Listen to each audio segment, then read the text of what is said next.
Okay, everybody. Very good afternoon. Thank you very much for joining my lecture today.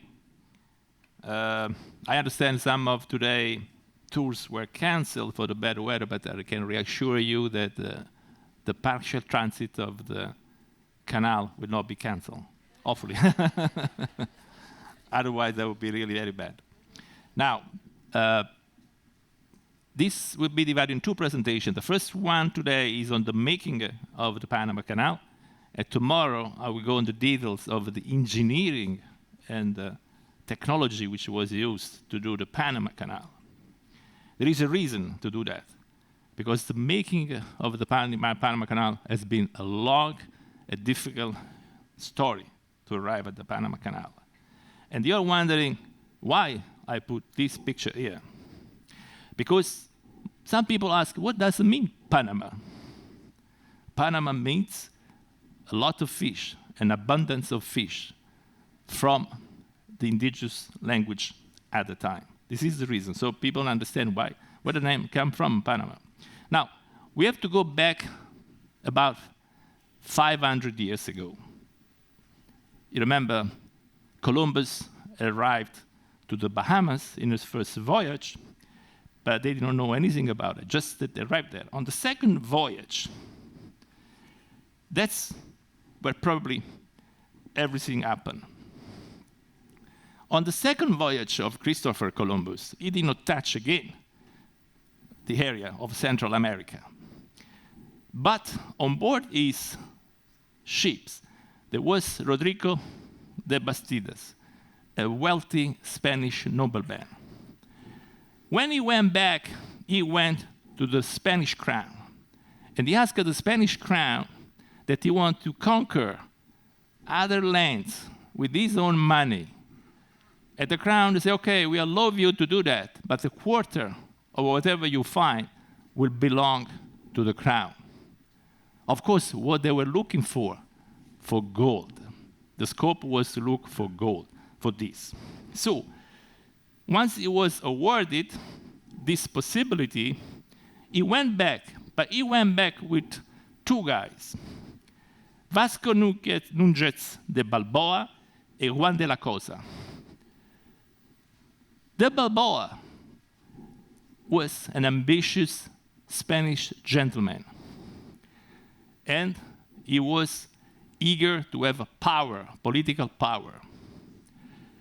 So, he's recognized now the first one that was able to cross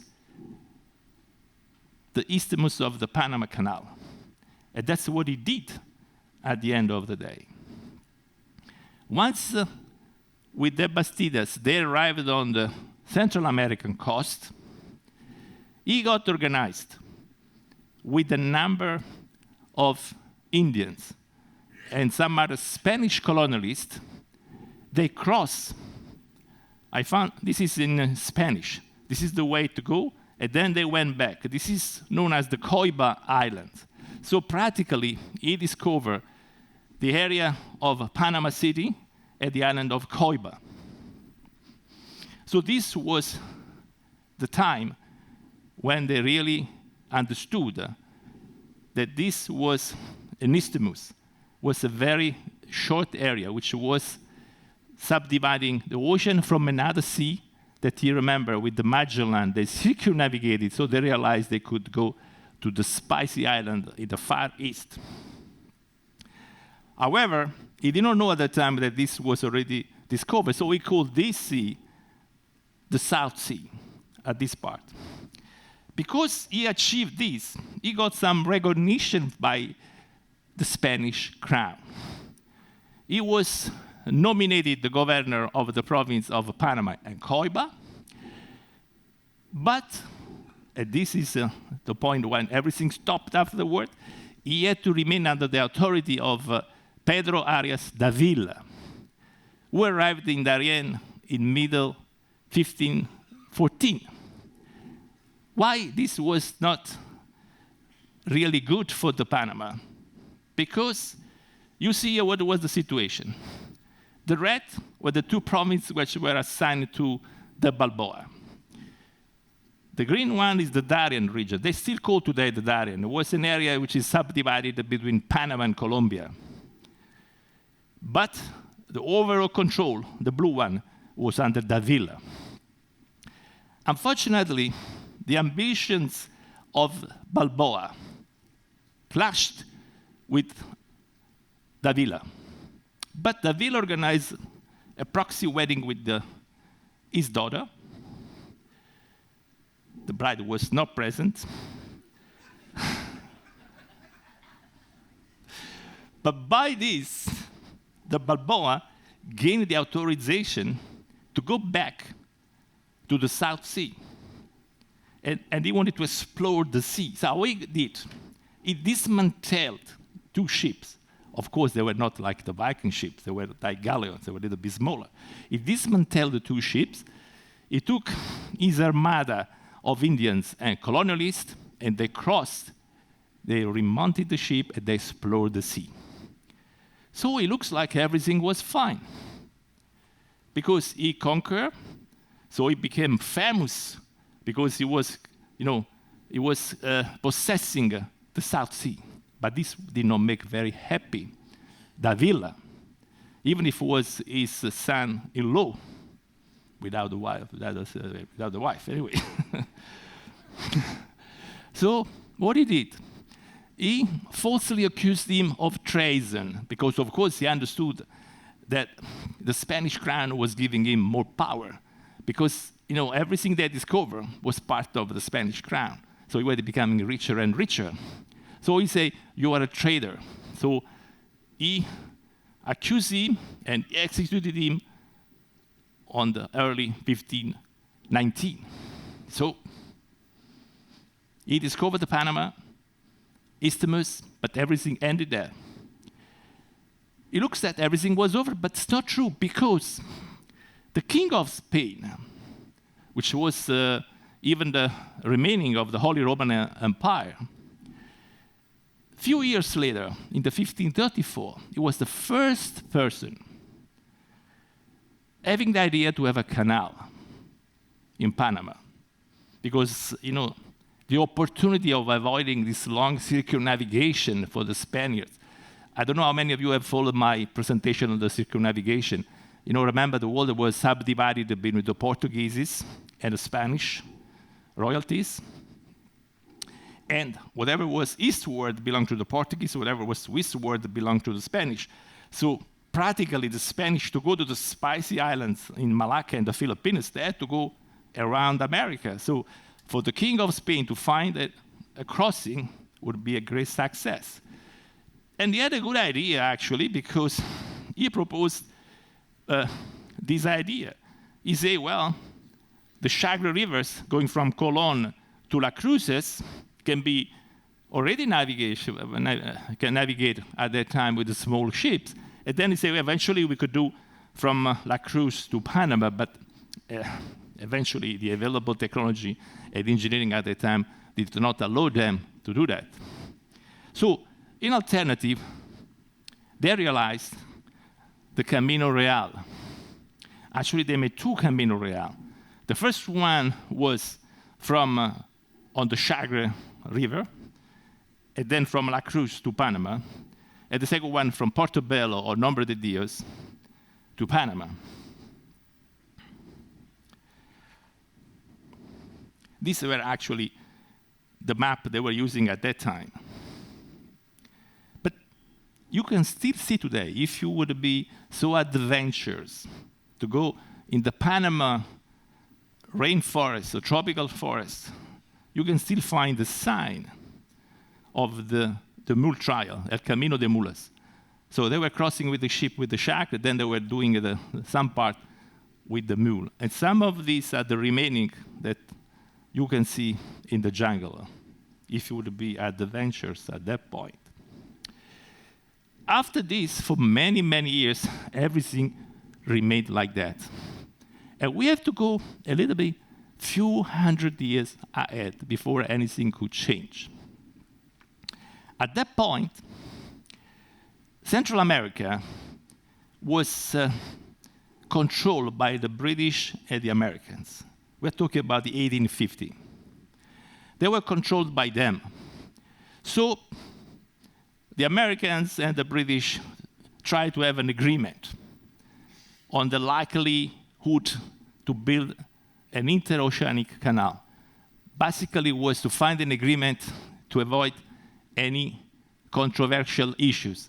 And the agreement, in short, they say that the agreement would agree on this point.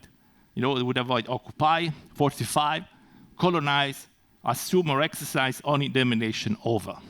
So it was a way to say, okay, right, let's make an agreement so if there will be a canal.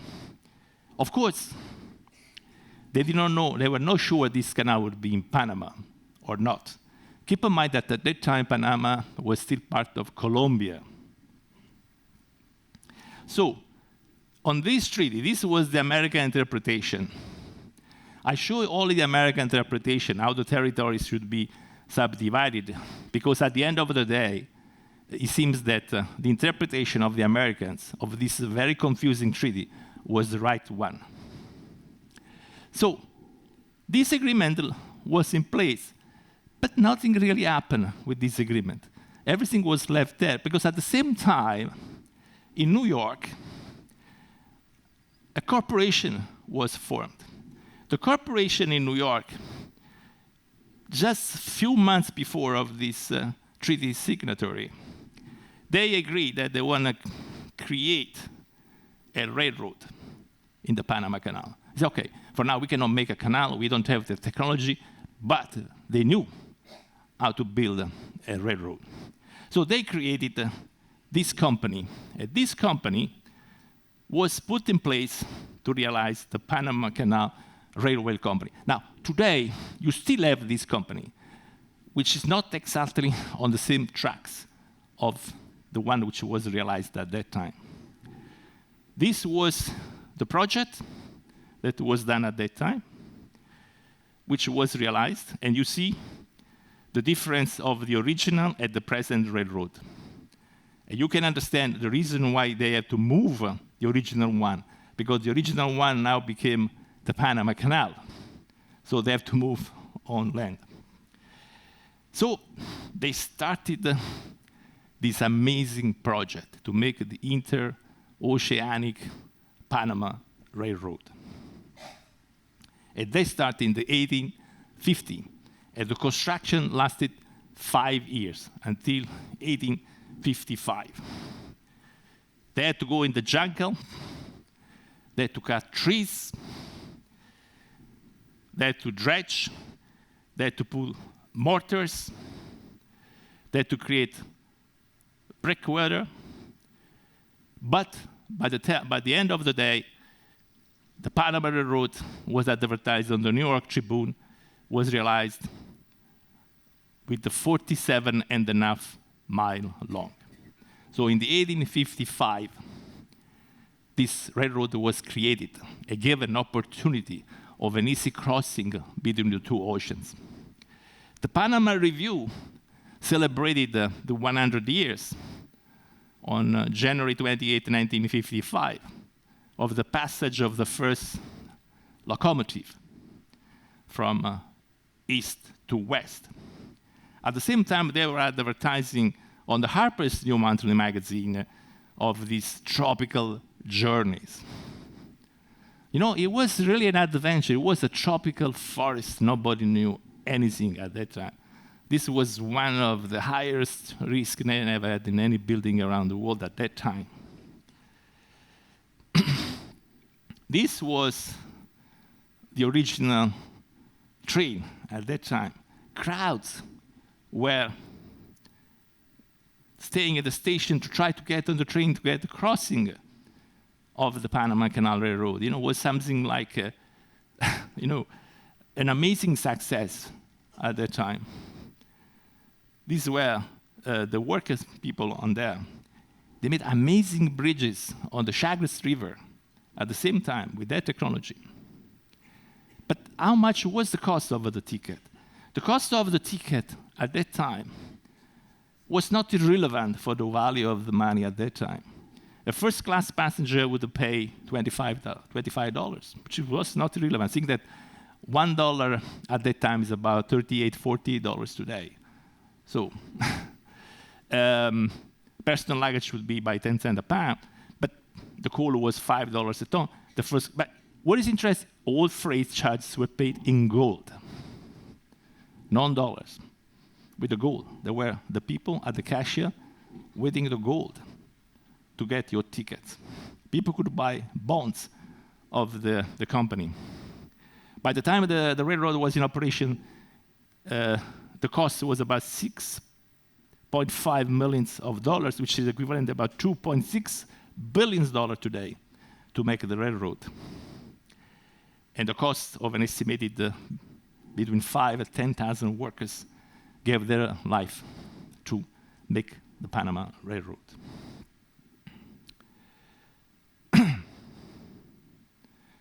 However, even if the locomotives were small, they needed a lot of wooding up stations every 35 miles. So, up and down, they need like 1 or 2 wooding stations. This was one of the wooding stations for the train, which was at that time. And what is nice, these are the panoramic first class. Yeah, it's nice because they were crossing the forest. It was something totally unknown. It was like going to moon for them. It was really amazing. These were the Gatun, the station which is actually at the Lake Adum today. But why it was so successful beside the tropical journey? If you remember, at that time, there was the gold rush, right? Europeans, Americans, Spanish, everybody wanted to go to the west coast of America for the gold rush. And that's why the Panama Railroad had the fortune. Because all the gold seekers, what they were doing? They were going by boat to Colon, boarding the train, crossing to Panama City, and from Panama City by boat going to the Gold Coast. It's registered that between 55 and 67, they carried about 700 million in gold on the train. Multiplied by about 40, you understand how many billions of gold was carried on the Panama Railroad. So the key of success was mostly due to the gold rush, not for the tourism.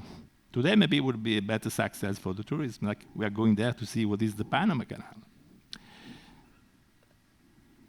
Then, a little bit later on, scientists, engineers start to think what could be done to cross the Panama Canal. Some scientific articles, they come up on Scientific American.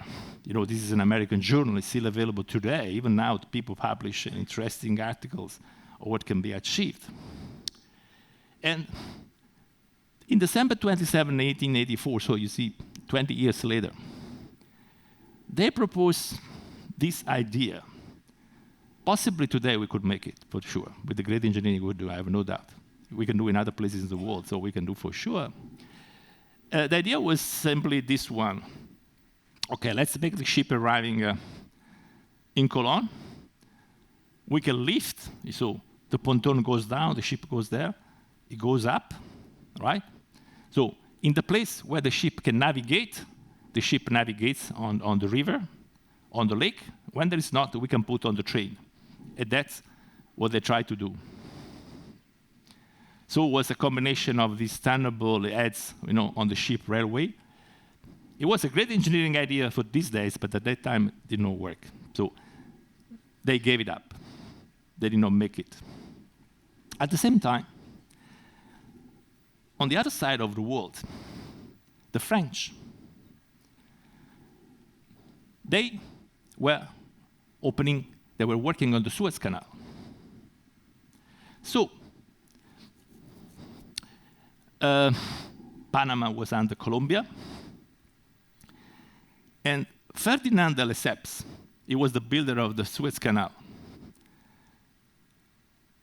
He started to have an interest in building a Panama Canal. Now, we have to understand a little bit the personality of Ferdinand Lesseps. Ferdinand Lesseps was not an engineer, so he had no knowledge, no understanding at all about engineering, but he was able to make the Suez Canal. But he was a person who had the person make friends with the people in power. So he was able to attract the power of the people, the money, the funding, because all these operations were not done with public monies. They were investors. So this personality was strong enough to drive financing to his project after the Suez Canal. Now, he was very successful, you know. He avoided this 4,000 circumnavigation of Africa by cutting on the Suez Canal. It was a big success. It's still in operation right now. And this was the opening of the Suez Canal. So, you know, he was extremely confident. All the investors in France were extremely confident. So he decided to get in the challenging Panama Canal. He was never in Panama, but he sent 2 people from France. This is a key factor, because this was part of the success of the Panama Canal. This is not the same person. He sent first in 1876 a French Navy Lieutenant Lucien. His scope was to inspect Panama and to decide what could be the solution. At the same time, they create what they call the Société Civile Internationale du Canal Interoceanique d'Ariane. In French, when you use Société Civile, it means that it's a real estate company. And still now they use this. When they say Société Civile, it means it's a real estate company. That's the scope of owning the real estate. He proposed, after his trip, he was an engineer, he proposed to find a solution with the locks and tunnels. But it was rejected because Lesseps, for his personality, being a strong personality, he said, no, we have to make a sea-level canal. It was the only goal he wanted to do. So he canceled the first project. He sent back Weiss. He went to Bogota because Panama was part of Colombia. He signed and negotiated a treaty with the Colombian government. So the French had the rights to exploiting the Panama Canal. At the same time, he developed his project as a sea-level project. And it was approved by Lesseps. I think that the other person proposed this as a first lock on the ocean, which looks very similar to what was realized many years later. But Lesseps was so taken by his powerful approach that he didn't want to consider that. They also proposed a tunnel. Why? Because Panama, I will show you soon in the next slide, had some mountain to be cut or to be underground. So they say, okay, we can make a tunnel, and we can go inside the tunnel with the sea-level canal to cross the canal. And these are the original calculation and description of the project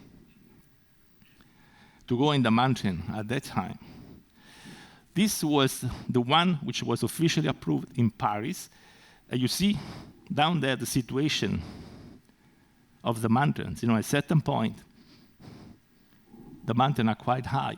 And these difficulties were solved later on. We'll see tomorrow how they solved the problem at the end to do the passage through the mountains. So the French, made a great job. They were ready to go there. Actually, they even opened their office in Panama City in 1879. You see, this is their main office over there. Today, if you go to Panama City, it's still there. And now it's called the Grand Hotel at the Cathedral Square in Panama City. It's still there. But of course, it does not have this name anymore. So they really invested a lot in this. And this was the French proposal which was finally approved. And they were dreaming to realize that. They made a lot of effort. They've been dredging with the Belgian and French machine. We have to realize that at that time, there was a lot of rusting because the available materials at that time, they were not already protected against rust and other things like that. But the whole issue was not with engineering. They opened 2 hospitals. They opened one in Cologne and one in Panama City. Actually, this one in Panama City, it was still operation in 1908 when the Americans were finishing the building. But the mistake they made, which is strange for us, but not for them at that time, they built the hospital in Cologne by the sea. So they say, okay, we have the sea breeze, because of course they're in a tropical area. But they forgot to put the screens. So the mosquitoes were coming in, bringing malaria, yellow fever.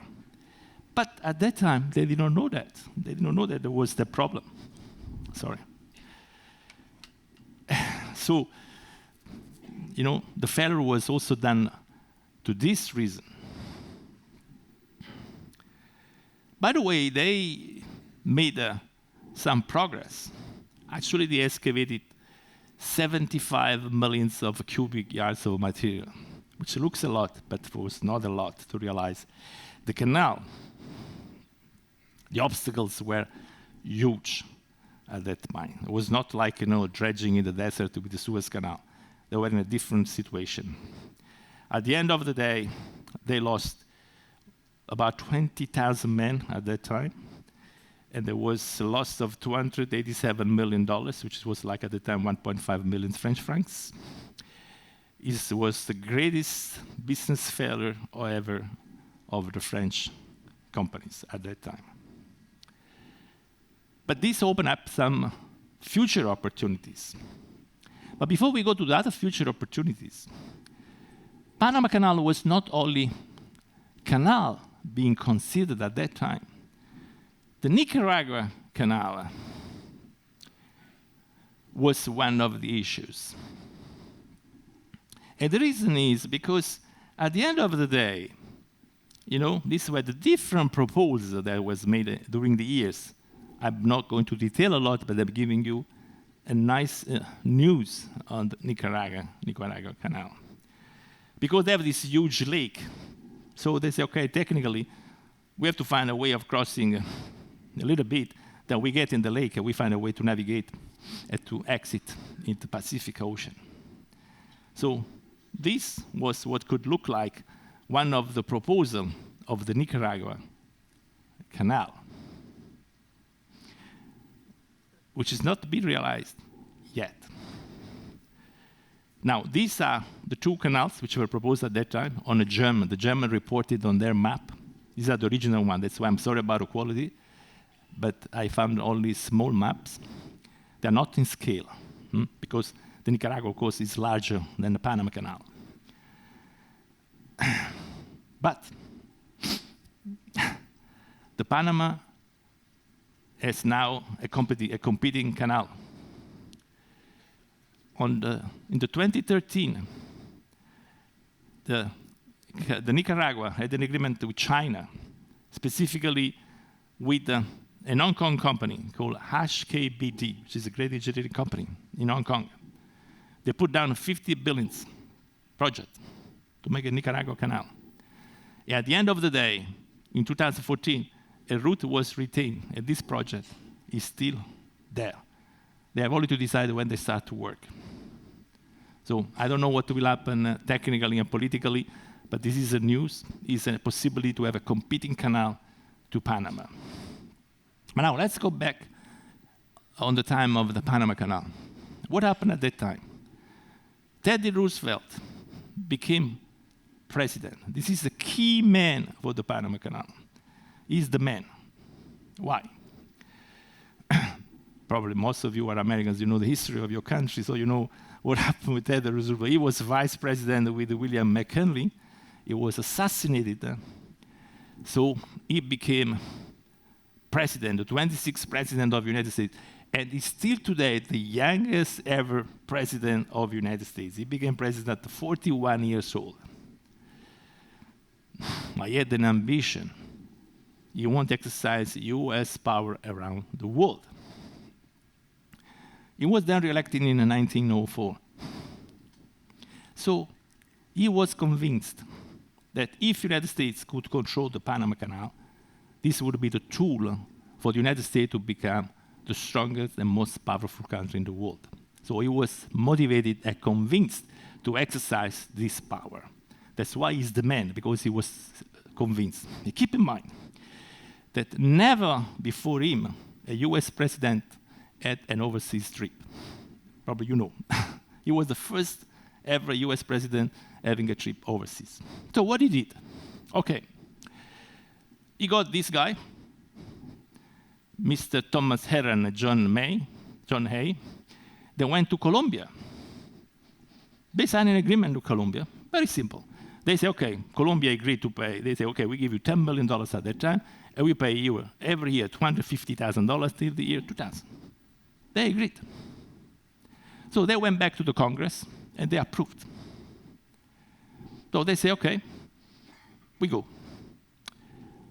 But Colombia government changed their mind overnight. They want 40 million. So Mr. Roosevelt say, jackrabbits in Bogota. We're not going to give them to win this situation. Because of course, when you have a treaty signed, you should stick to it, to agree to it. So, he say, Panama will succeed Colombia. It will become independent. And they did it, of course. What he did, from May 1903 and March 1904, the USS Nashville was sent to Colón to help the revolutionary junta in Panama. But why he sent the Marines over there? Because he wanted to avoid, he was just helping them, he did not organize, of course. He said, if the Colombian troops are going to use the railroad, they can move the troops in Panama, so they can sedate the rebellions. So I avoid them to use the train. That was the scope of the Marines over there. That's the only help he gave to the Panamanians. And this is the official communication from the captain of USS Nashville to the US consul in Colón, informing him we are coming to block the Colombian troops to get on the train, which was still in the hand of a US company anyway, because the company was registered in New York. And this happened about 1903. At that point, there was a new Panamanian junta, how they say in Spanish. So, a French, Philippe Bruno Varia, he was a French engineer that was still there. He used to work with Mr. Lesseps. He proposed himself to the Panamanian new president to have special powers to become the envoy extraordinary and ministry plenipotentiary to go to Washington, D.C., to negotiate with Mr. Theodore Roosevelt and to sign an agreement. And that's what he did.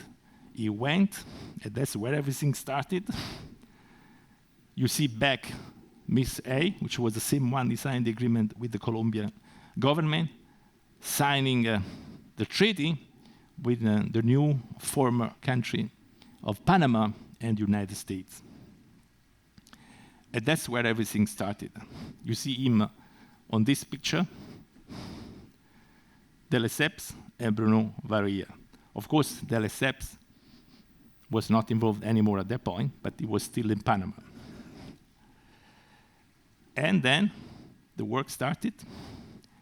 On November 9, 1906, for about 3 weeks, President Roosevelt had the first overseas trip. So this is to make an understanding how much important he considered the making of the Panama Canal as a powerful tool for the United States of America. So these were the troops, because the agreement was that the Panama Canal was controlled by US, even with the army, of course. You know that until 1999, that's what happened, was under the control of the United States. This is, again, in a closer picture. They made a special train to move him around the mood and the forest and the work that were going on. And this is when he's enjoying one of the machine. And you know that Mr. Roosevelt is known for two things, not only for the Panama Canal. There are the two things which are known. One is this one. Holt Collier was his assistant at the time. They went to Louisiana. Maybe some of you know the story. They went to Louisiana, and he got a black beer, and they asked him to proceed to Mr. Roosevelt, but he refused. So, as usually, the Washington Post published a cartoon showing that no, Mr. Roosevelt said, no, I don't want to do anything with the beer. And a New York store in Brooklyn, they created right away the Theodore beer. And that's where comes the legend of the teddy bear. So it's the second thing why Mr. Roosevelt is known around the world for the teddy bear. Everybody now wants a teddy bear, and that's why. The other point is, you talk about the Panama hat, right? Panama hat is not Panamanian. It's manufactured in Ecuador, even now. It's done in Ecuador, but everybody say Panama. Why? Because Mr. Roosevelt was using this hat. This is the original one when he was in Panama. So everybody started to talk about the Panama hat of Mr. Roosevelt, and now everybody called the Panama hat. So it's not for many other things, but the most two important are the Panama Canal, the teddy bear, and the Panama hat. I don't want to minimize him. And then they started with the new technology, but this I'm going to tell you more about tomorrow, about the engineering. But I want to give you a short resume of what happened at that time. If we sum up, after all the things happened before that, US offered Colombia $10 million to buy the rights, right? And they signed an agreement. But Colombia refused. So Roosevelt responded by supporting a rebellion by the Panamanian against Colombia. They became independent. Once Panama was independent, they signed an agreement with the United States. And the US built and operated the Panama Canal, connecting the two oceans. And this was a revolution. And then, on this day, this was the first ship ever crossing the Panama Canal. So this is the final making of the Panama Canal. But I want to leave you with a sentence from Mr. Roosevelt. He said that the canal was a geopolitical strategy to make the United States the most powerful nation on earth. And the fact that they were controlling all the trade between the East-West and West-East for so many years at that time, where the technology and the globalization was different, was definitely one of the most powerful tools he had in mind. So for today, I think we can finish here. But tomorrow by 4 o'clock, I go into more details about the engineering, and I will introduce you also the partial transit of the Panama Canal. For now, I thank you for your attention, and I am available anytime if you want to talk with me. Thank you very much.